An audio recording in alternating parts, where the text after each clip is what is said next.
So these are the two things that you are going to need to wrap your dog's tail for happy tail. Happy tail is an injury to the dog's tail that is open and bleeding. So it's typically just a small cut, but because your dog is happy and your dog is excited and it wags its tail and it hits it against things, that injury is not able to heal. So bare minimum, this is what you're going to need. Typically I would use vet wrap, but there are no tack stores available for me to get that today, and it's a little bit urgent. I am trying to get this video out to somebody whose foster dog has happy tail, so that they can go ahead and wrap their dog's tail and hopefully preserve it. Most vets recommend amputation for happy tail. It is incredibly hard to wrap.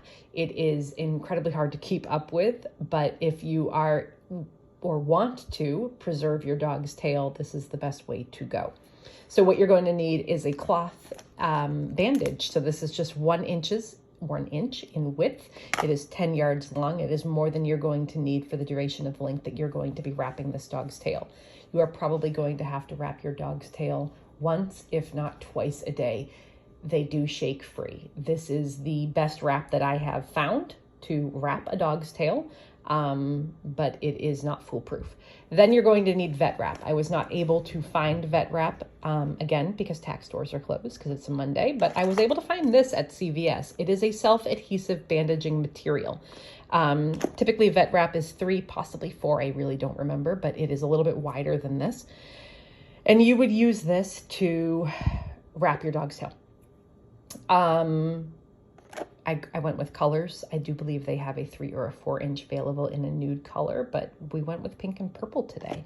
So bare minimum, this is what you're going to need, as well as a pair of scissors to cut the material. So Izzy, my little puppy right here, who does not have happy tail, but look at that tail shake. She is going to be my demo body today. Okay, so here goes. You are going to first start with your adhesive bandage. Not sure how well I'm staying in the frame here, so I'll try this.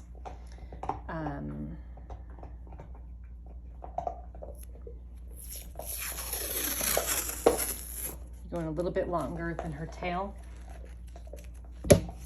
Start at the dock. Dock is right here, so start on one side of the dock of the tail, stick it to one side, let the excess hang over, and then you're going to do the exact same thing on the other side. So cut a length, start on the opposite side of the tail, come down in a straight line, and let that hang. You want a minimum of about 6 inches, the longer the better, but not too long. You'll have to trim off the end. You're going to take your vet wrap. So this is 2-inch self-adhesive tape. You're going to start at the top of her tail, and then you are going to work your way down the tail. You don't want this too tight. You are not looking to cut off circulation. You don't want it too loose. You do not want it sliding off. There is a happy medium. Remember, your job here is to keep your dog's tail from being amputated. So again, don't want to cut off circulation, but you don't want this falling off. You just want to keep the tail protected so that it can get a chance to heal. She is going to whip it around. She's going to hit things with it. And that's the problem. When you get to the end, you've got 2 of these tails. Let me make sure this is in the frame. It kind of is. So you have 2 of these tails. You are going to turn them. So you're just twisting them, and then you are sending them back up the length of your bandage. This is your stirrup. This is what is holding the bandage on. So twist and then send it back up the length. This one is a better length than the other one. It really doesn't matter. It's not worth, as long as it's 6+ inches, you're good. You're gonna go right back up this tail.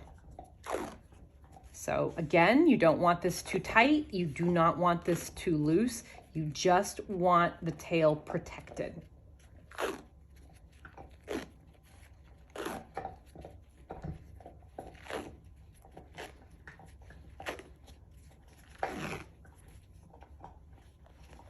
And And then when you get to the top, you're just gonna cut it.